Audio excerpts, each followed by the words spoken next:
राधेश्याम जय जय राधेश्याम।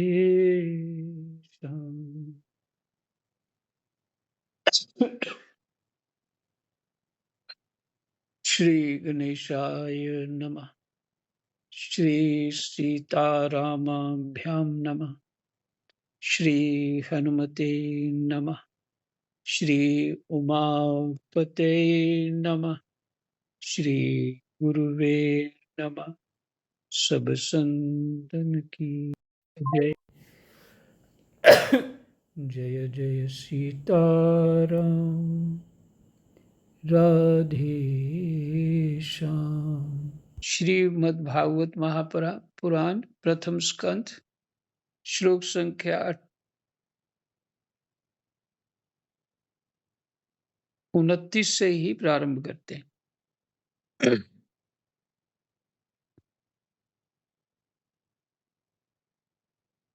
कृष्णाय वासुदेवाय हरये परमात्मने प्रणतः क्लेशनाशाय गोविंदाय नमो नमः।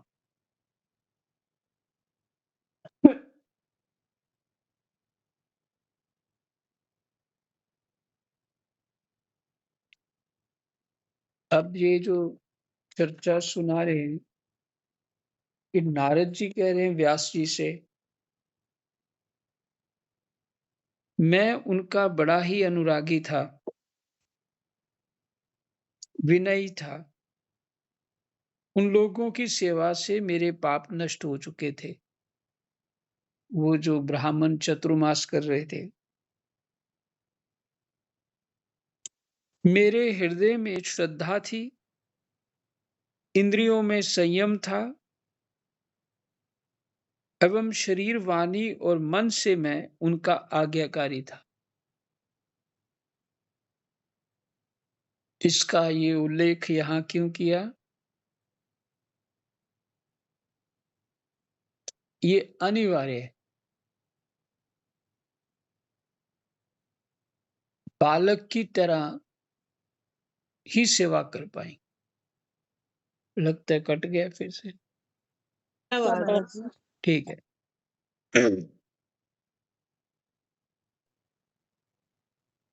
ये उल्लेख जो किया, ये हमारी आवश्यकता है। जिसको ऊपर भगवत प्राप्ति करनी है, एक तो वो बालक के समान बुद्धि होनी चाहिए। प्रथम बात ये। गुरु को ही टेस्ट ना करता रहे कहीं बैठ के, किसको आता है कि नहीं आता है, ये क्या करता है इत्यादि, ये काम ना करे। ये तो गुरु बनाए ना। अगर इस तरह से किसी से भी सीखना हो जिससे समझना हो, उस पद पे जाना हो, तो फिर ये बालक के समान बुद्धि।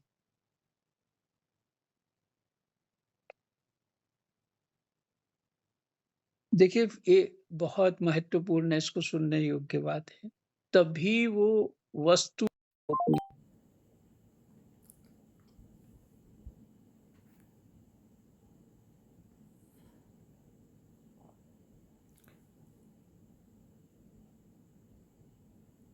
उन लोगों की सेवा से मेरे पाप नष्ट हो चुके थे। कोई पुण्य भी होगा ना पिछला, तो पुण्य के कारण जो है ऐसा संग मिला, ऐसी परिस्थिति मिली।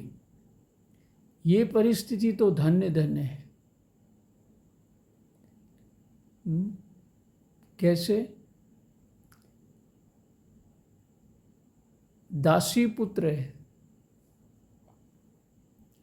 तो अगर किसी सेठानी का पुत्र होता तो वो ऐसे थोड़ी बैठेगा पास में, वो तो खेलेगा।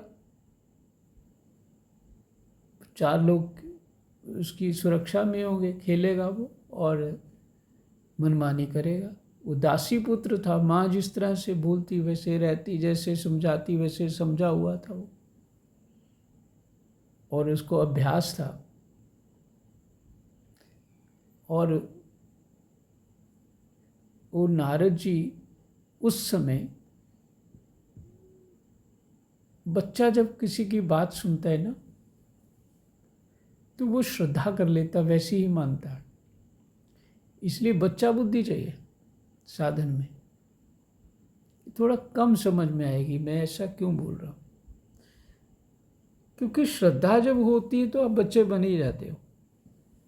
अगर श्रद्धा नहीं है तो नहीं, फिर आप बच्चे नहीं बनते हो, फिर तो या तो बराबर के हो जाते हो या बड़े हो जाते हो।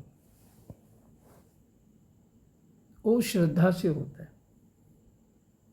श्रद्धा से ऐसा होता है कि मुझे कोई चांस मिले सेवा करने का, मेरा ये।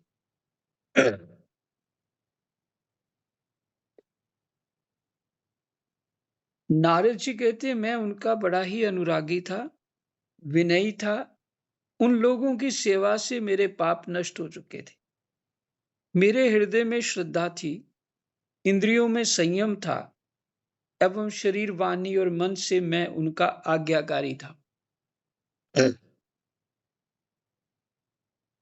ये अनुभूत इसलिए है कि ये सब कुछ मेरे साथ भी इस तरह से कुछ हुआ है, स्वभाववश। क्या कि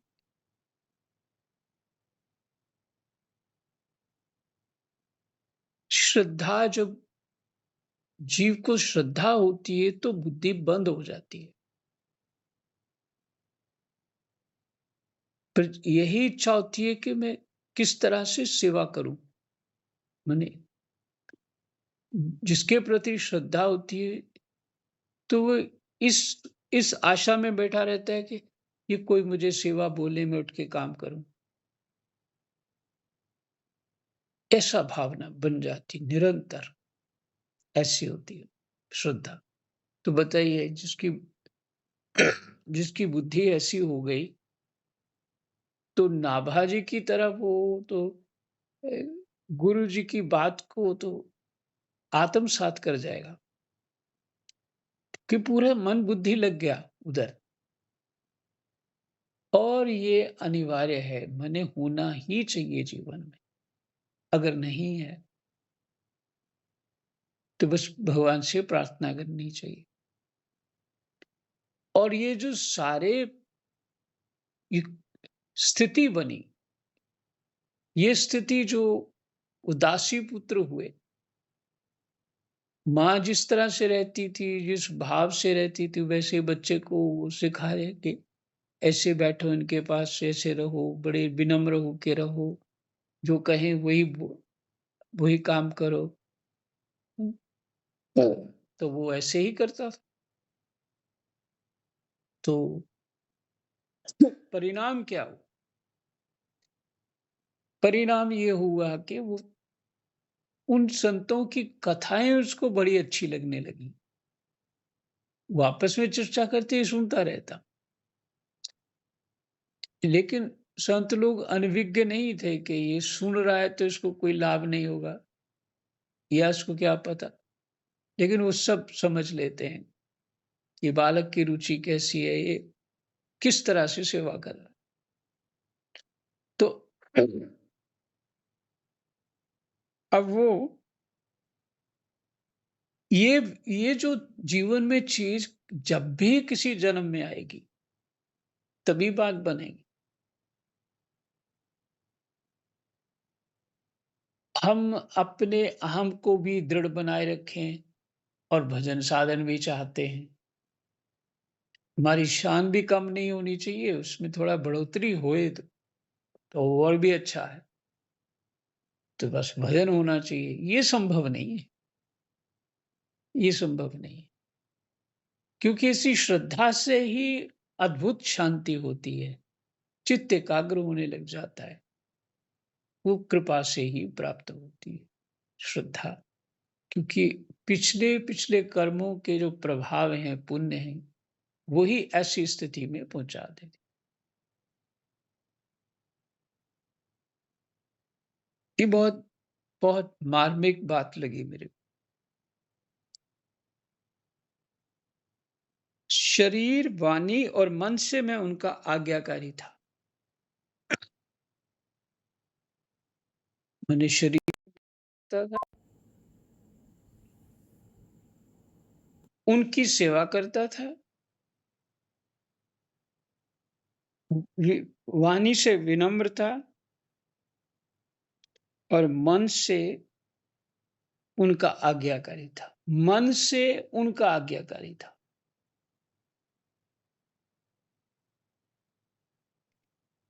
कि विचार विचार करने पे शास्त्र को ध्यान से समझने से, पढ़ने से सब समझ में आती है। ऐसे नहीं होता है कि हम ध्यान इधर-उधर भी रखेंगे और पाठ भी समझ आ जाए, ऐसा नहीं हो। तो मन से मैं उनका आज्ञाकारी था। मन से मेरे मन जिस वस्तु में होता है वो का कितना वो अच्छे ढंग से होता है। चित्त लगा हो तो मन से होता है। उन दीन वत्सल महात्माओं ने जाते समय कृपा करके मुझे उस गुह्यतम ज्ञान का उपदेश किया। ये है कृपा। योग्य देखा और उसको उपदेश किया।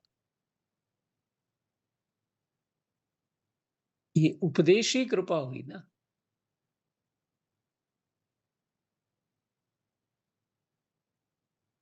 तो ऐसा नहीं होता कि गुरुजी हमको सिर पे हाथ रखेंगे तो ब्रह्म प्राप्ति हो जाएगी। ये नहीं होता है। ऐसा नहीं होता है। ब्रह्म प्राप्ति या भगवत प्राप्ति होगी बिल्कुल ऐसे है जैसे आपके सामने किसी ने भोजन रखा, जब तक खाओगे नहीं तो स्वाद पता नहीं लगेगा। अगर आपको प्रेम का रस लेना है तो प्रेम करना पड़ेगा। तो प्रेम जिस ढंग से होता है, अपने जो उसमें सुख और दुख होते हैं वो सब सहन करना पड़ेगा। उसके लिए प्रेम प्राप्ति के लिए प्रयास करना पड़ेगा। वहां गुरुजी कुछ नहीं कर सकते। ये भूल में नहीं रहना चाहिए। साधना का अर्थ, साधना शब्द है कि अपने को साधना है। तो बिगड़े हुए हैं तो साधना है ना। बिगाड़ यही है कि इस संसार में रुचि बनी पड़ी है। यही बिगाड़ है। और इस बिगाड़ का सुधार करना है। सुधार क्या है कि अपने अंतःकरण को शुद्ध करना है। मन, बुद्धि, चित्त, अहंकार को शुद्ध करना है। तो उसमें श्रद्धा अनिवार्य है। श्रद्धा होगी तो विश्वास होगा ना।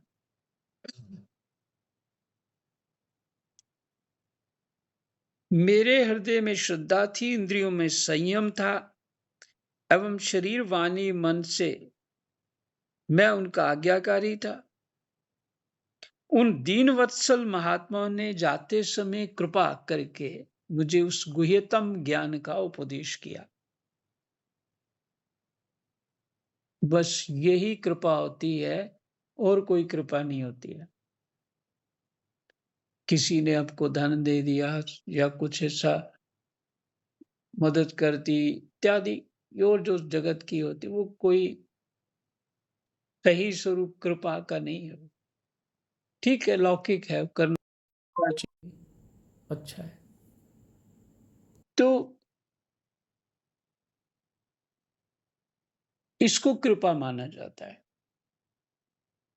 कोई हमें भगवान जी का रास्ते में डाल दे, रास्ता बता दे, इसको कृपा माना जाता है। ये है शुद्ध कृपा।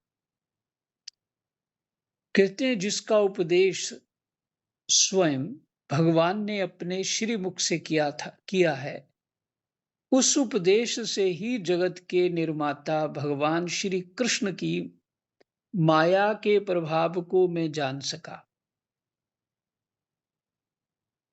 उस उपदेश से ही जगत के निर्माता भगवान श्री कृष्ण की माया के प्रभाव को मैं जान सका। ये माया का प्रभाव को जान सका, इसका मतलब हमको भी जानना चाहिए। तो गीता जी है, भागवत जी है। अब जैसे नवधा भक्ति भगवान का उपदेश है, गीता जी है, भगवान का उपदेश है। इसे रामायण में भी भगवान जी ने उत्तरकांड में उपदेश किया है। उसी से माया को जीव जान सकता है। जिसके जान लेने पर उनके परम पद की प्राप्ति हो जाती है। किसको जानना है पहले? फिर से सुनिए। जिसका उपदेश स्वयं भगवान ने अपने श्रीमुख से किया है, उस उपदेश से ही जगत के निर्माता भगवान श्री कृष्ण की माया के प्रभाव को मैं जान सका।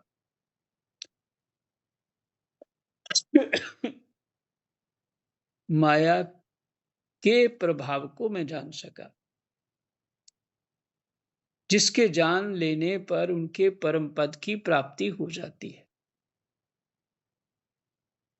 जिसके जान लेने पर परम पद की प्राप्ति हो जाती है। गोस्वामी तो सीधा कहते हैं, गो गोचर जहां लग माया। जहां तक इंद्रियों से कुछ भी अनुभव होता है, समझ आता है, वो माया है। इसका अर्थ है कि हमने इन इंद्रियों से परे जाना है, इस माया से परे जाना है। जिसमें मन बुद्धि चित्त अहंकार भी तो आ गया है ना। गो गोचर जहां लग माया।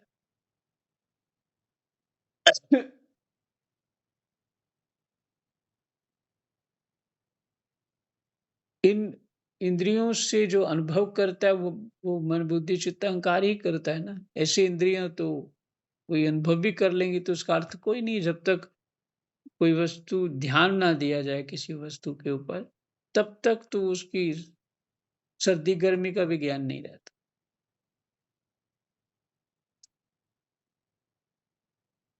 जानने पर परम पद की प्राप्ति की जाती है। सत्य संकल्प व्यास जी भगवान पुरुषोत्तम भगवान श्री कृष्ण के प्रति समस्त कर्मों को समर्पित कर देना ही संसार के तीनों तापों की एकमात्र औषधि है।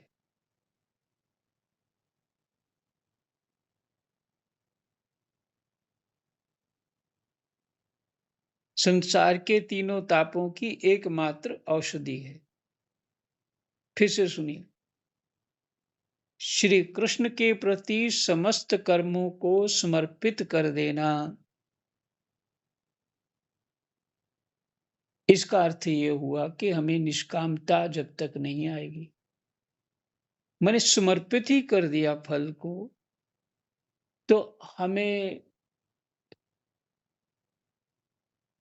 कर्मों को समर्पित कर दिया, तो कर्मों के जो पुण्य और पाप हैं वो स्वतः ही हो गए समर्पित। तो अभी उसका परिणाम हमें सुख दुख मिले, तो वो तो पहले हम समर्पित कर चुके हैं, इसलिए सुख और दुख का अनुभूति हमें जो विचलित करती है वो नहीं होनी चाहिए, क्योंकि हम समर्पित हो चुके हैं। ये थोड़ा बात जिस ढंग से मैं कह रहा हूं, थोड़ा समझने में कठिन पड़ेगी। श्री कृष्ण के प्रति समस्त कर्मों को समर्पित कर देना ही संसार के तीनों तापों की एकमात्र औषधि है। जब भगवान के अतिरिक्त कुछ चाहिए नहीं, कर्म तो हमें अच्छे ही करने पड़ेंगे, तो उसका जो पुण्य होगा वो तो हमने भगवान को समर्पित कर दिया। इसका अर्थ ये हुआ कि हमें सुख की कोई कामना नहीं रही। भगवान चाहिए हमको, सुख नहीं चाहिए।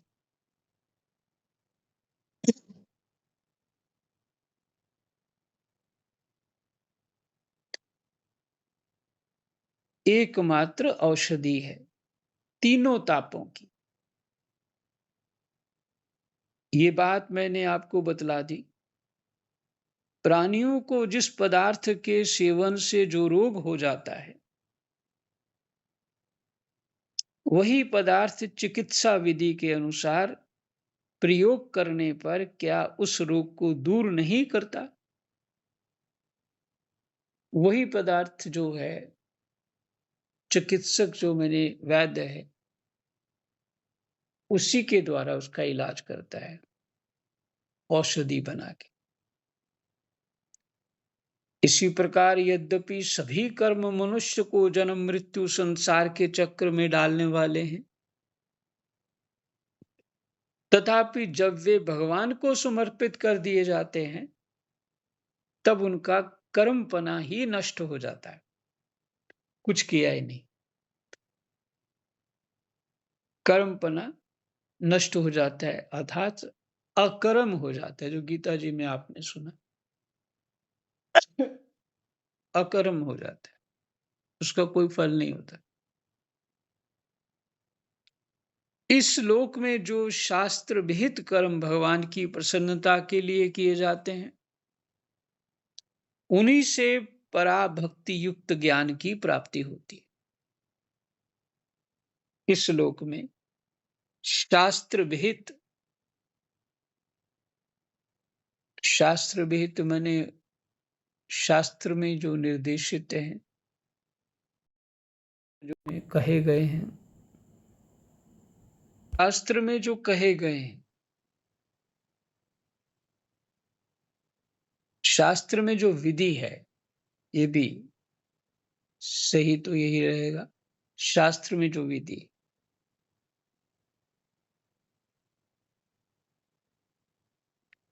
भगवान की प्रसन्नता के लिए किए जाते हैं, उन्हीं से पराभक्ति युक्त ज्ञान की प्राप्ति होती है। तो क्या भाव ये है, कर्म ही फंसाता है जगत में, क्योंकि उससे पुण्य और पाप बनता है। तो पुण्य और पाप जो है भोगने के लिए जन्म लेना पड़ता है, और पुण्य और पाप बने ही ना, और चित्त परमात्मा में लग जाए, तो इस संसार से बाहर, जन्म मृत्यु से बाहर निकल जाएगा। तो उनका कहना है कि वही कर्म जो फंसाने वाले हैं, उसी को यदि परमात्मा के निमित्त किया जाए, तो वही कर्म जो है उसकी औषधि बन गई, बाहर, इस जन्म मृत्यु से बाहर निकलने की। उन्हीं से पराभक्ति युक्त ज्ञान की प्राप्ति होती है। जो कर्म परमात्मा की प्रसन्नता के लिए किए जाते हैं, कौन से कर्म? शास्त्र विहित, जो शास्त्र में विधि बताए, वो शास्त्र में विधि गुरु बताते हैं ना, कि आप ऐसे भजन करो, ऐसा जीवन रखो, ऐसा करो। जो उनके जाके पास पूछता है कि मुझे भगवत प्राप्ति चाहिए, तो वो उसके लिए वो उपदेश करते हैं। अगर केवल गुरु मंत्र ही लेने जाते हैं, तो गुरु मंत्र ले लिया और भजन करेंगे, और आगे पीछे बस हो गया काम। अब कुछ नहीं, गुरु जी हमको नहीं जानते, और हम गुरु जी को दूर दूर से जानते हैं। बातें उनकी सुन लेंगे, फोटो देख लेंगे, हो गया काम। तो ऐसे नहीं हो सकता। तो भक्ति जो है, वो जो समझना है, हम कैसे समझ पाएंगे?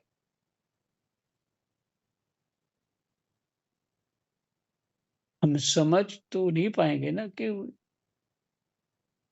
जैसे बहुत सारे लोग हैं, भावना से लेते हैं, पर बात फिर आगे तो वहीं रुक जाती है। तो भगवत प्राप्ति तो होगी, वो तो उंगली पकड़ के जब तक चलाएंगे नहीं तब तक बात नहीं बनेगी। कहते हैं उस भगवद अर्थ कर्म के मार्ग में भगवान के आज्ञानुसार आचरण करते हुए लोग बार बार भगवान श्री कृष्ण के गुण और नामों का कीर्तन तथा स्मरण करते हैं। ये है ये शास्त्र विहित कर्म, जिसने भजन साधन भगवत प्राप्ति करनी। श्री कृष्ण के गुण और नामों का कीर्तन तथा स्मरण करते हैं। प्रभु, आप भगवान श्री वासुदेव को नमस्कार है।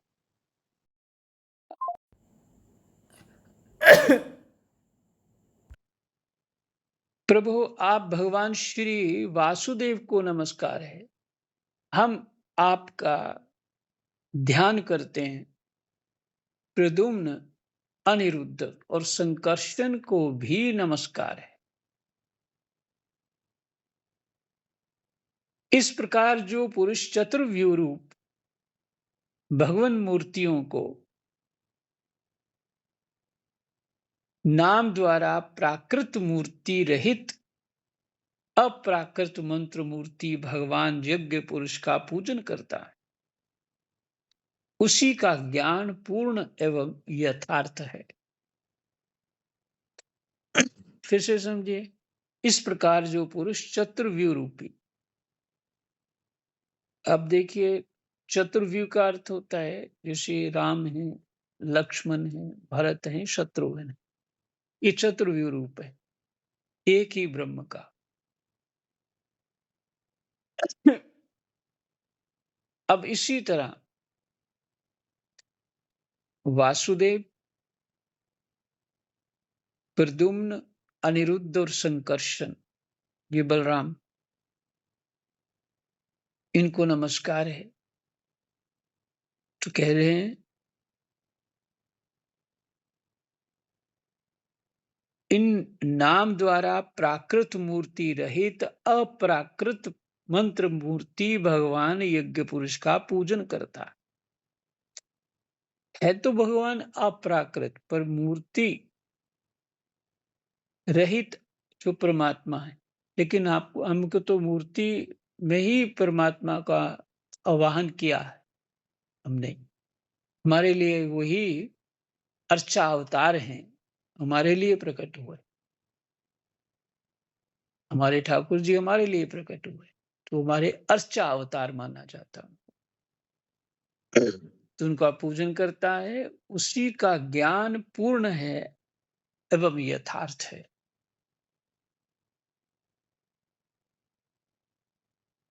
उसी का ज्ञान पूर्ण है और यथार्थ है। कुछ कुछ ऐसे जगत में बातें फैली हुई हैं कि बस ज्ञान हो गया फिर करना क्या है, सब कुछ हो गया, बाकी संसार तो मिथ्या है। पर ऐसी बात कुछ नहीं, कुछ और ही मामला है। फिर कभी बात करेंगे इसके ऊपर, जो समझ आया वो चर्चा होगी।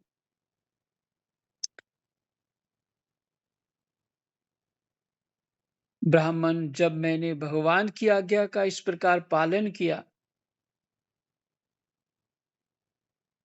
तब इस बात को जानकर भगवान श्री कृष्ण ने मुझे आत्मज्ञान, ऐश्वर्य और अपनी भाव रूपा प्रेमा भक्ति का दान किया।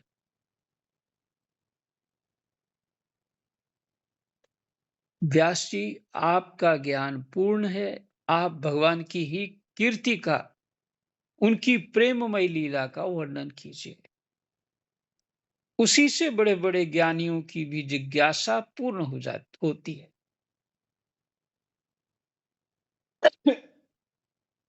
नारद जी ने बड़े सुंदर तरीके से बताया कि भगवान का गुणानुवाद करिए। ज्ञान तो आपको है ही, पर जो तृप्ति होगी वो भगवान का।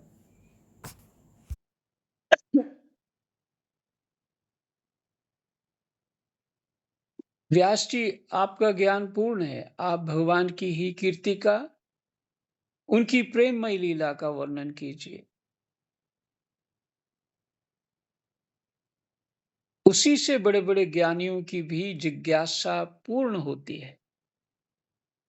जो लोग दुखों के द्वारा बार-बार रोंदे जा रहे हैं, उनके दुःख की शांति इसी से हो सकती है और कोई उपाय नहीं।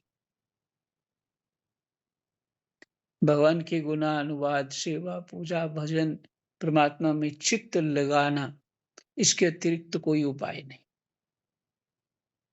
जय जय सीताराम। राधे श्याम।